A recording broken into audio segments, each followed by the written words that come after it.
we're going to talk about some of the silly diets that we have been on, and some not so silly, but maybe not quite correct or politically correct or nutritionally correct or something like that. I think nutritionally.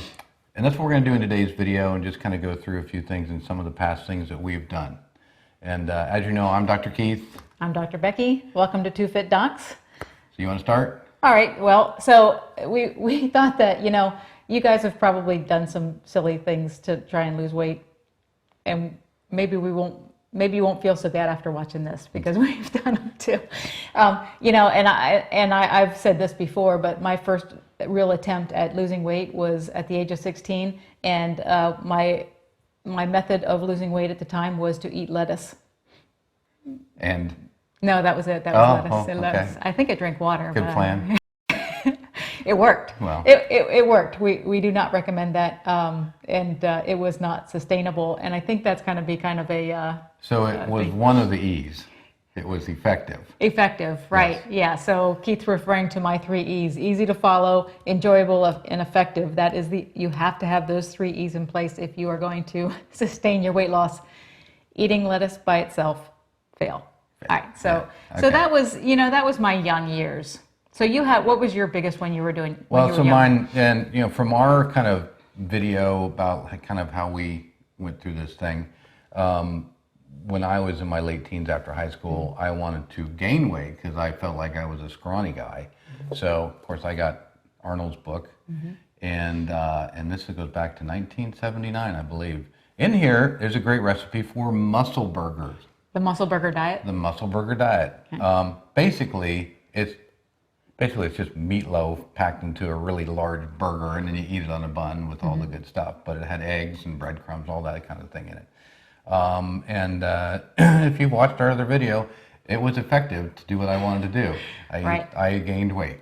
Okay, so that wasn't really a diet, but that was a diet to get you in shape and like muscles and build and ripped and things. Right. But what you ended up getting was fat. Is that what you're saying?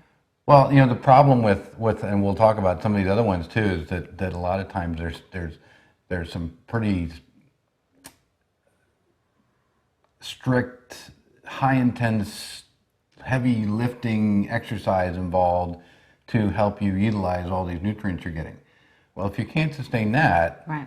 And this is what happens, you see it with athletes, with football players and everything, they stop their activity, but they maintain the same dietary thing, and right. that's what happened to me. Yep. As soon as I got busy or was doing something, and I maintained the same type of diet because I was used to it, but I just wasn't working out. Well, then it just, the scale started tipping more towards the fat gain. Yeah. Well, so that was so I tried lettuce only. You tried muscle burgers, and then we met and got married, and then I think we got really heavy. That was our heaviest period.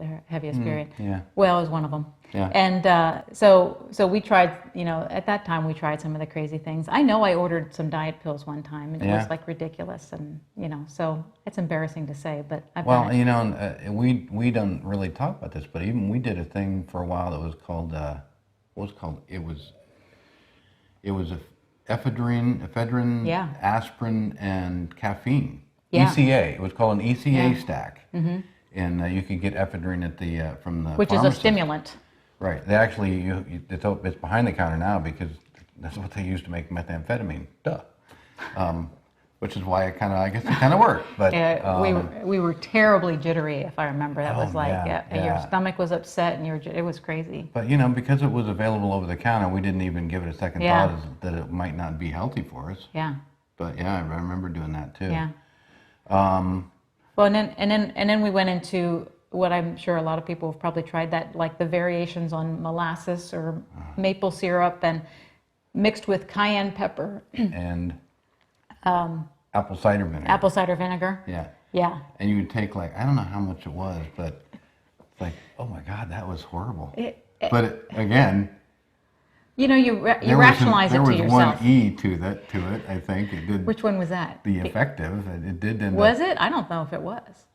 Well, as long as that's because all you weren't eating anything. Yeah, you weren't eating anything. Absolutely. Yeah.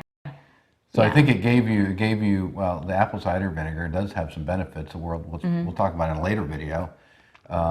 the molasses or maple syrup gave you some of that quick digesting carbs, so you got that. And cayenne pepper is known to be a metabolism stimulant, right? Booster. Right. So it kind of had those Right, those so things. you would rationalize to yourself, oh, this could work. Yeah. So it didn't work. So. Yeah, And it's not some way to like live the rest of your life. Right. So, what did we get into then? Oh, was it? We did.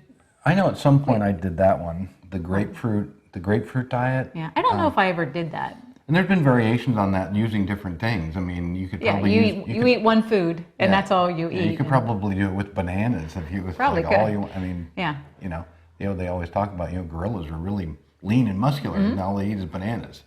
Well, I'm not a gorilla. No, no, but you can't go the rest of your life with only eating grapefruit. There again, I mean, you can't start something that's you're never going to sustain and then go back to your old eating habits. And that's going to be a big part of what we're talking about here is the sustainability. Right. Well, so then we did get a little bit better, I think, right? So and now in college, when we first met, or shortly after we first met, I started doing a program called Cybergenics, which was, again, it was more based on doing really, really hard workouts. I was going to the gym at 5 in the morning.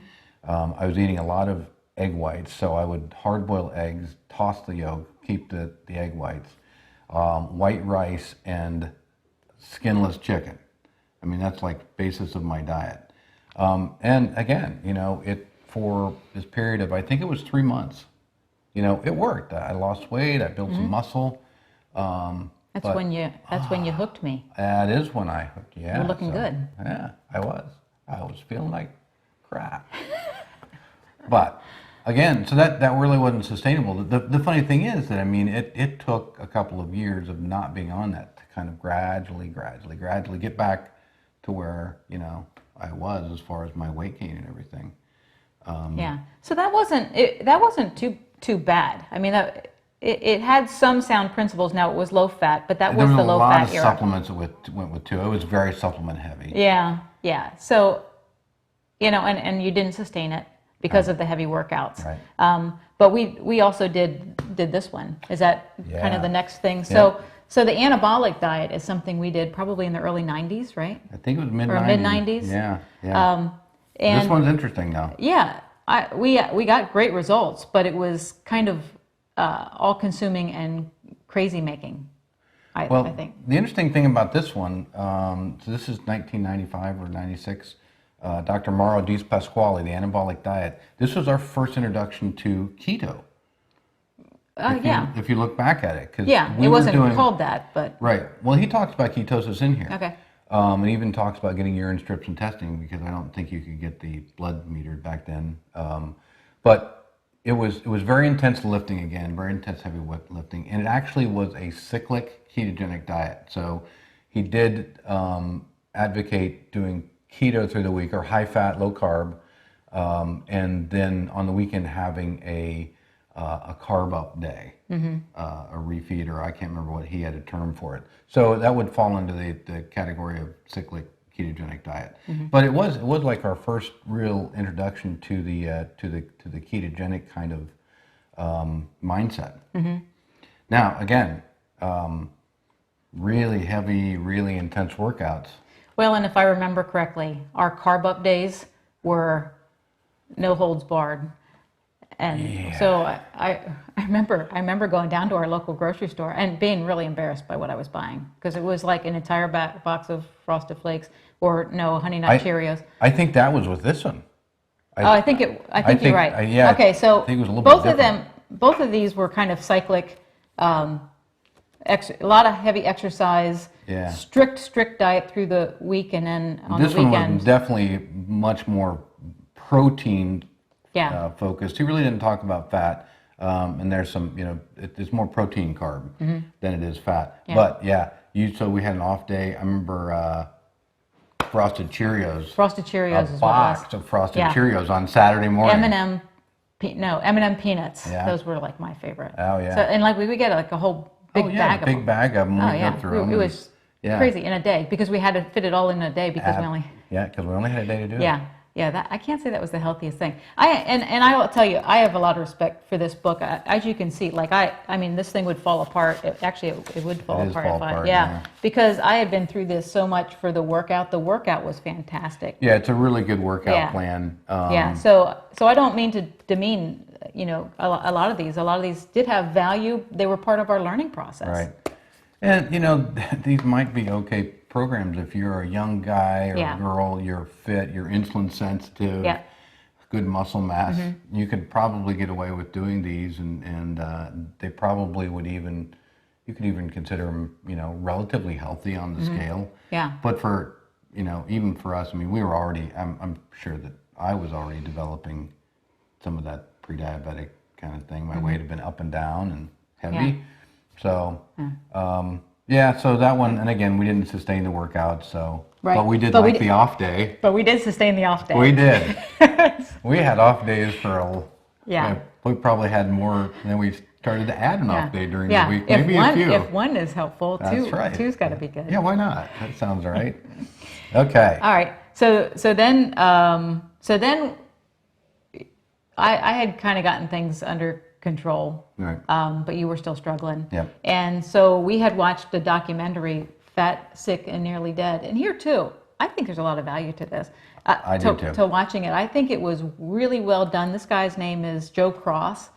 It was really interesting. It was following his journey. He had this terrible skin affliction of some type of eczema. It's heavy. And he went on a juice fast for, I believe it was 60 days. Yep. And completely cured himself, dropped like 100 pounds or something, some crazy amount. Yeah. So Keith decided to go on that, and you were pretty diligent. You lost quite a bit of weight on that. Yeah, it was really motivated me to do that. We got one of these really nice juicers, Yeah. and we were going to the farmers market a couple times a week, buying all these fresh produce. We made this really good. You know, it was all, you know, we were vegetarians basically at that time. And you know, interestingly enough, there was a fair amount of protein when you put the kind of volume of vegetables that we did into these juices. And I think in 60 days, I had lost 43 pounds. Something like that. So I never dipped below 200. Like any of these things that I tried after I was, you know, 250, 260, never dipped below 200. I mean, I think one time I got down to 205, and that was like really pushing on me, and I was like suffering big time. Yeah. This thing, though, I'll tell you what, I did feel pretty healthy. I didn't do any exercise at this point. I can't remember if I wasn't even playing hockey. Well, I played hockey a little bit, but it seems like I had an injury or something that, and I wasn't going to the gym or anything like that. I was just doing the juicing. But again, you know, after the 60 days were up, I mean, it was starting to get a little old then, having juice 4 times a day and not having any solid food. Yeah. So again, it just wasn't sustainable for me. Right. Yeah. Yeah. So I don't know, but there's value in watching it. Yeah, I think I think there is. it was They did it was very, interesting. very I good think job it was with that. yeah. Yeah. And so then I think we went a lot into kind of like the low fat. We fell into that mindset that it has to be low fat. I think we were kind of always under that because that started in the early 90s when the food pyramid came out. Yeah. So late, was it the first one, the late 70s maybe?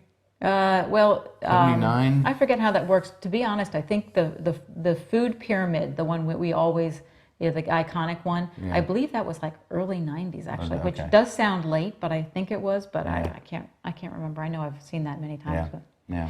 But in the 70s, you're right. So in the 70s, the whole low-fat engine started to roll, and so we graduated college in '91. So to just give you some reference of our time frames. Right.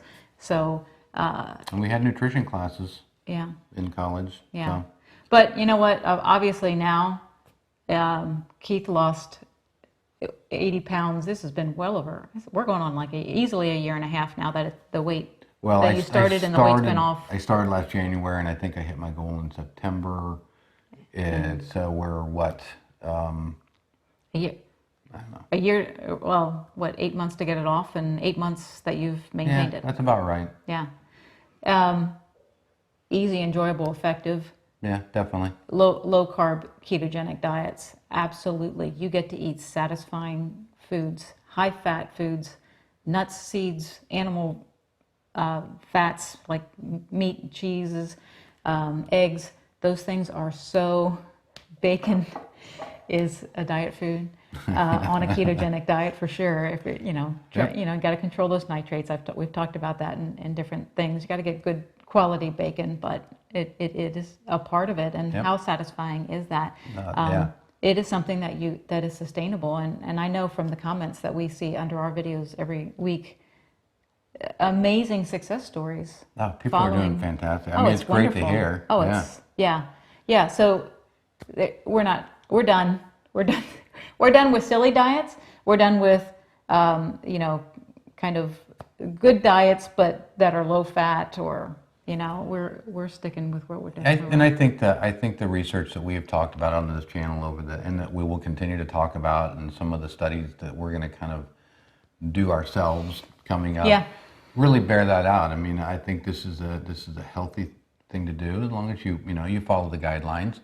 I think it is really it's very easily sustainable long term. I think for me, I've proven that. I've never stuck with anything for a year and a half. And how long I've we've never. been? I mean, the longest I've ever stuck with anything was 90 days on one of these programs. So Yeah. yeah, Yeah. And then after that, it's kind of was all out the window. yeah, Yeah. You lost your weight, and you were like, I don't want to go back to that. yeah, Other stuff. yeah. But this is definitely easier to follow and easy to maintain. And it has become a lifestyle, and we see that from comments too, that people are just kind of making this a lifestyle now. Yeah, yeah. So, all right. Hey, great. So we just wanted to shoot this. We kind of let you guys see, we do what we do through life, but as long as you come to a good place at the end, it's all worthwhile. That's right. Let's go have some cayenne pepper and molasses. Yeah. All right. Thanks for watching. Please click subscribe, and we will be back real soon with another video. Yeah. Thanks. We'll see you next week.